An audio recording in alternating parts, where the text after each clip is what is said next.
Hello and welcome to the Daily Comic and Collectible, episode 455. Now today, the collectible of the day is the Hot Toys Movie Masterpiece Series, Spider-Man Far From Home, 6th Scale, Spider-Man Upgraded Suit, Premium Action Figure. In Spider-Man Far From Home, Peter Parker plans to leave superheroes behind for a few weeks with his friends for a vacation in Europe. But several creature attacks are plaguing the continent. Nick Fury will have to call out our friendly neighborhood Spidey for his assistance.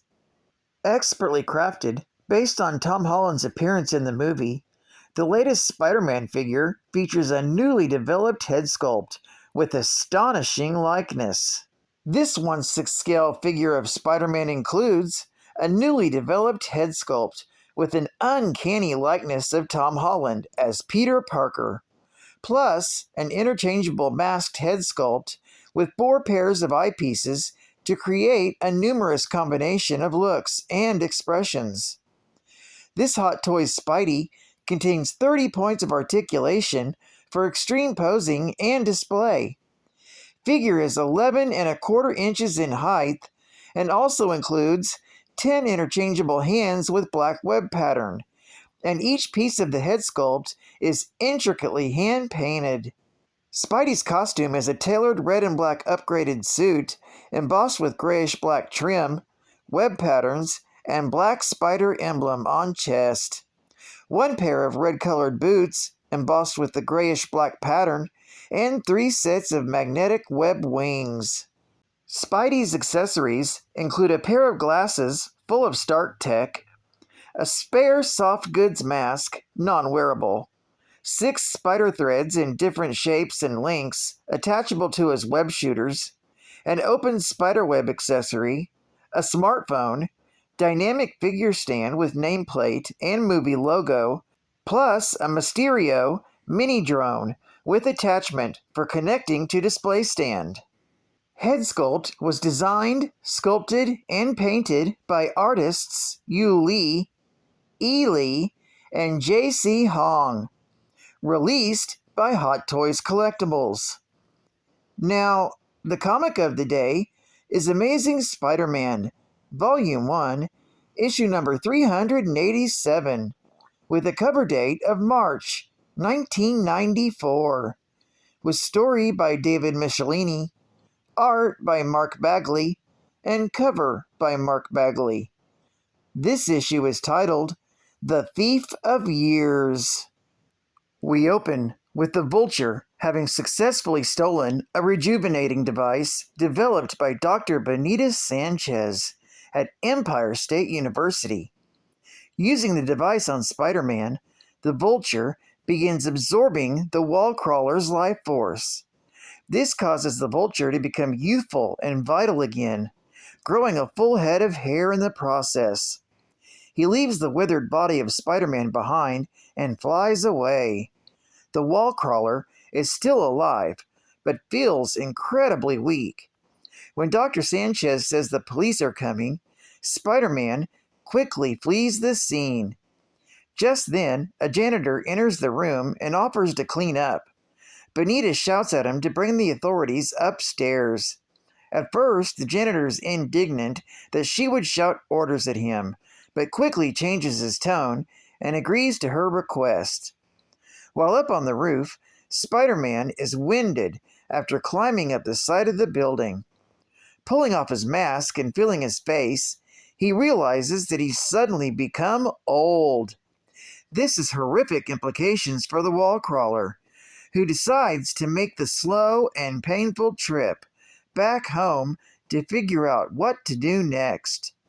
Meanwhile, across town, the Vulture flies high above the city, reveling on his regained youth. He returns to his hideout, where he begins unpacking his newly created costume. Young again and no longer riddled with cancer, the Vulture believes that nothing can stop him now. As he says this, he's unaware that he's watched by a mysterious figure in the shadows.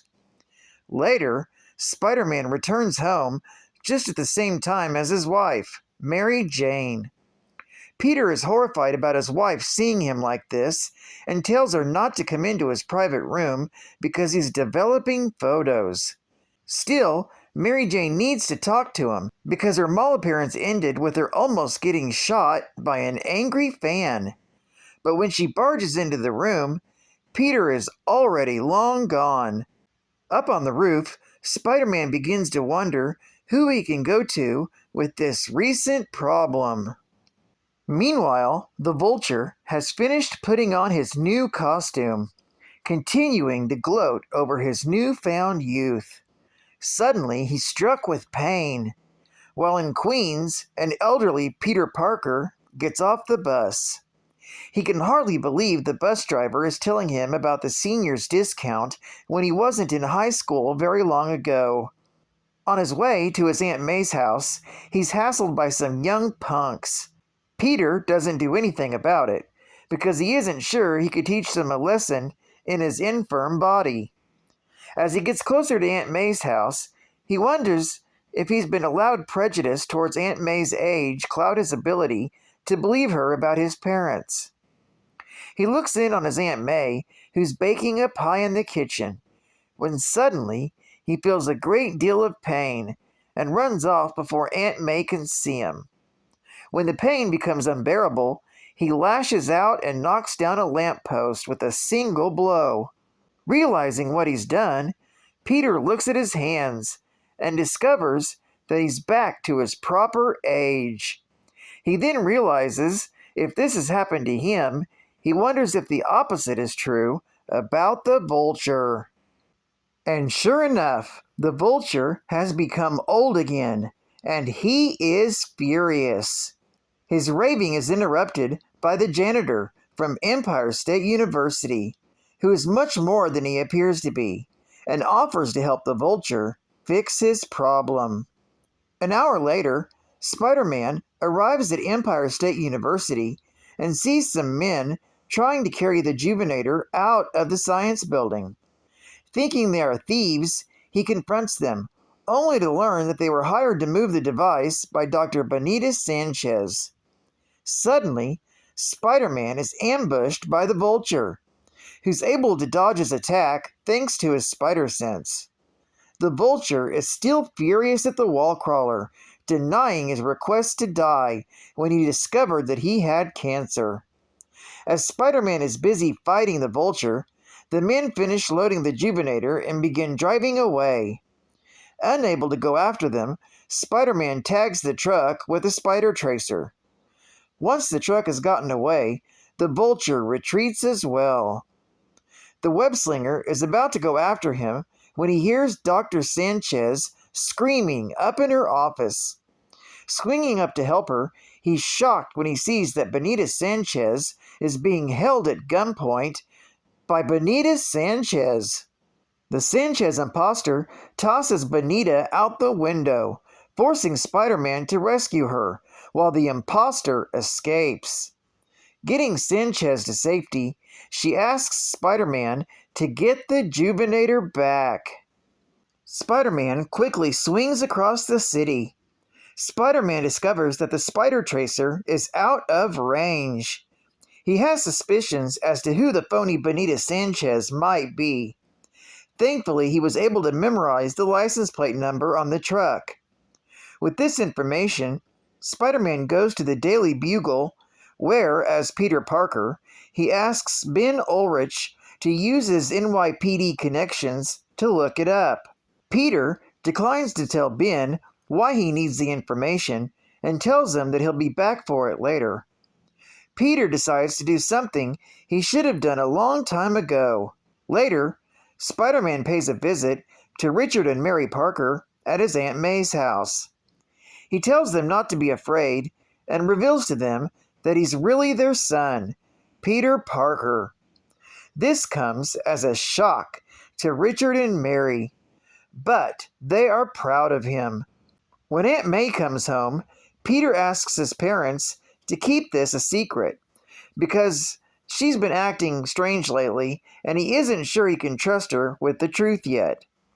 With that, Spider-Man leaves, finally feeling relieved that he's told his parents the truth. Unfortunately for Peter, his relief may just become a nightmare.